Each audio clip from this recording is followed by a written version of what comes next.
Mesdames et messieurs, bonjour, soyez les bienvenus pour cette nouvelle édition de votre journal de 15 h au sommaire de l'actualité.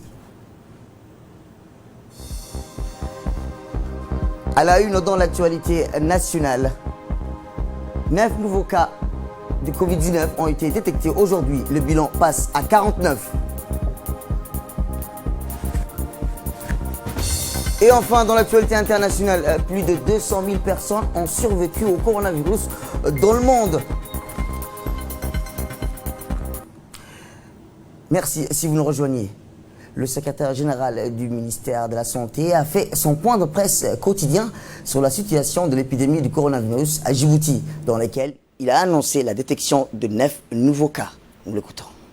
Bonjour, je voudrais vous faire le point sur la situation de Covid-19 à Djibouti. Ce vendredi 3 avril 2020, la situation de l'épidémie de Covid-19 à Djibouti se présente comme suit. 162 tests ont été réalisés, 9 sont positifs au Covid-19, dont 3 de contact et 6 nouveaux cas. 11 personnes restent sous surveillance à l'hôpital Bouffard. Nous déclarons 6 patients hospitalisés à Arta, confirmés guéris après le deuxième test PCR négatif. Au total, le cumul des cas depuis le début de l'épidémie est le suivant. 49 cas positifs au Covid-19 présents à Djibouti. Parmi ces cas positifs, 8 sont déclarés guéris au total.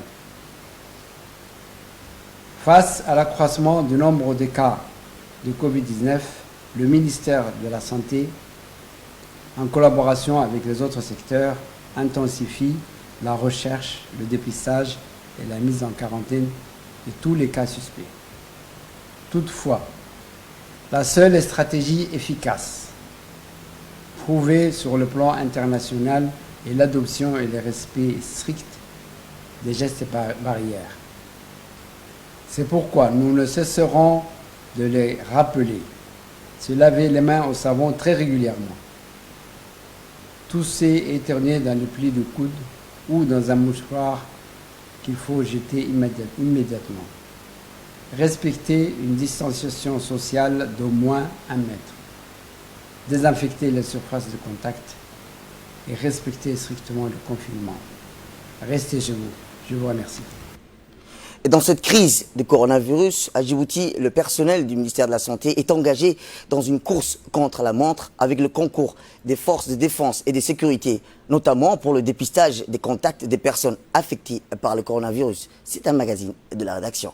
Sont venus s'ajouter à la liste aujourd'hui. C'est grâce notamment à ces personnels de santé engagés dans cette lutte contre le Covid-19. Une lutte non-stop, une véritable course contre la montre où les laboratoires restent opérationnels 24 sur 24. Les équipes CRL sans cesse afin de dépister en permanence dans les laboratoires pour des examens tous les cas suspects et des personnes en contact. La liste s'allonge. Il s'agit en effet pour eux de circonscrire le cercle de propagation du virus avant que celle-ci ne se transforme en une transmission communautaire qui reste le cas de figure le plus redouté par les autorités sanitaires et politiques du pays. C'est pourquoi le personnel de santé adresse un véritable cri d'alarme à leurs compatriotes pour qu'ils respectent le confinement. Nous sommes au niveau du site de quarantaine.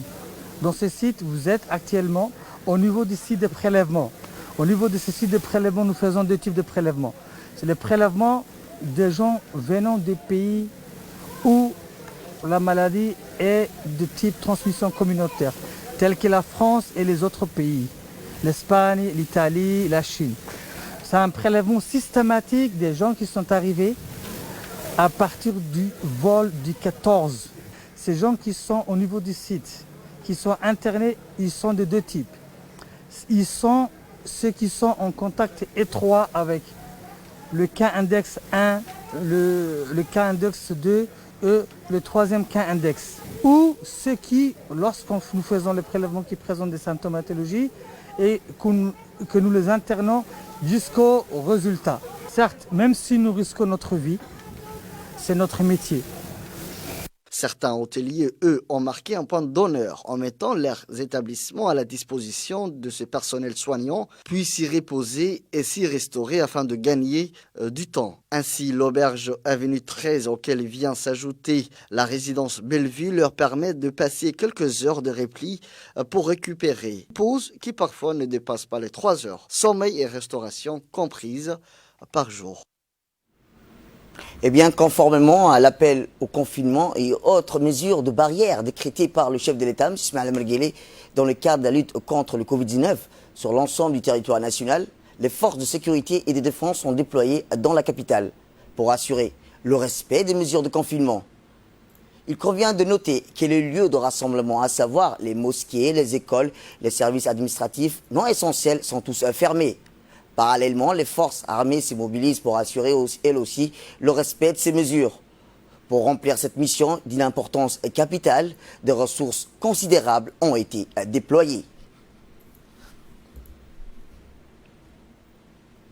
Dans le cadre de la lutte contre la propagation du pandémie du coronavirus face aux pandémies qui sévit dans le pays depuis quelques semaines et pour faire respecter les mesures de confinement afin d'éviter la propagation du pandémie, l'armée de la région de Tadjoura, sous le commandement de son colonel, le lieutenant Al-Shirim Daoud, redouble les mesures de contrôle sur cette zone frontalière pour renforcer les mesures de prévention sanitaire.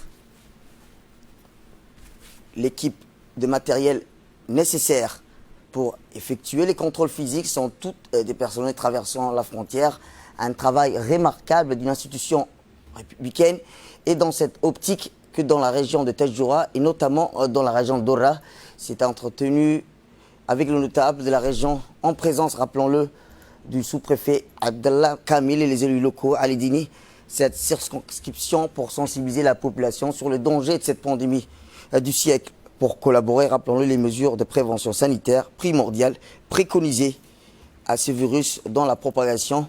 Le lieutenant-colonel Ali Shehem, chef de corps de l'armée de Tadjoura, a remercié tout le ministère de la Santé, la population de la région de Dora, le sous-préfet de Dora, les élus locaux de la région de Dora pour son collaboration, passe entre autres. Et enfin, dans le cadre des actions ou activités préparatoires et prévention de la pandémie Covid-19, un atelier de formation et de sensibilisation qui cible la société civile s'est tenu en plein air au centre CMH de Dikil. Une formation qui avait pour objectif de sensibiliser et former à la pratique des préventions de pulvérisation et de stérilisation de certaines zones les plus fréquentées afin de répondre à des mesures de protection essentielles sur la flambée du Covid-19 et par la suite transmettre le message aux communautés rurales financées par l'Union européenne et mise en œuvre par l'OIM en collaboration avec le ministère de la Santé et la Société nationale des Croissants Rouges de Djibouti. Cette formation a regroupé plusieurs jeunes composés des sociétés civiles, les volontaires de la société civile, de la Croissant Rouge et de la branche d'Ikil. Actualité internationale à présent, coronavirus en Afrique, 50 pays infectés, 4 pays extinctés de virus et plus de 6700 cas. Il y a maintenant 6700 cas confirmés de coronavirus sur le continent africain et un certain nombre des pays africains imposent une série de mesures de prévention et de confinement contre la propagation de la pandémie. Selon les dernières données du Centre africain pour le contrôle des maladies du Covid-19, en Afrique, la répartition reste fluide. Le pays confirme les cas au fur et à mesure. Le nombre de cas augmente dans toute l'Afrique et un poignet de pays résistants. Tous les statistiques proviennent des mises à jour du CDC d'Afrique et de l'Université de Johns Hopkins, des données officielles du gouvernement. Les classifications sont basées sur la localisation des pays et quant au nombre de décès, il est de 251 et de 525 guérisons. Le dernier bilan fait état de 59 000 plutôt cas confirmés de Covid-19 sur l'ensemble du territoire français. La hausse des décès liés au nouveau coronavirus est-elle en train de ralentir? 471 décès supplémentaires ont été enregistrés dans les hôpitaux, alors que les dernières 24 heures, au total, plus de 4 503 personnes sont mortes dans les établissements hospitaliers de l'Hexagone suite au Covid-19. Depuis le début de l'épidémie, c'est le dernier bilan communiqué c'est jeudi par les autorités françaises. Ces sensibilisations moins que le 1er avril, mais trop tôt parlait de tendance parmi les 26 000 personnes actuellement hospitalisées. 100 sont en réanimation, plus de 382 de plus. Un jour, une hausse qui ralentit depuis lundi. Enfin, les cas confirmés sur l'ensemble du territoire français ont progressé. Et enfin, 760 nouvelles personnes ont succombé au Covid-19 lors des dernières 24 heures en Italie.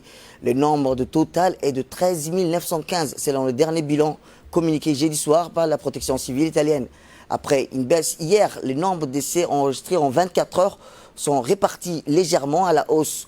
Aujourd'hui, sur l'ensemble du territoire italien, plus de 115 000 cas confirmés comprennent les décès et les personnes guéries ont été répertoriées depuis le début de cette crise sanitaire. Rome a également indiqué que 4 000 personnes étaient toujours en soins intensifs. Et en Espagne, c'est le deuxième pays le plus endeuillé après l'Italie.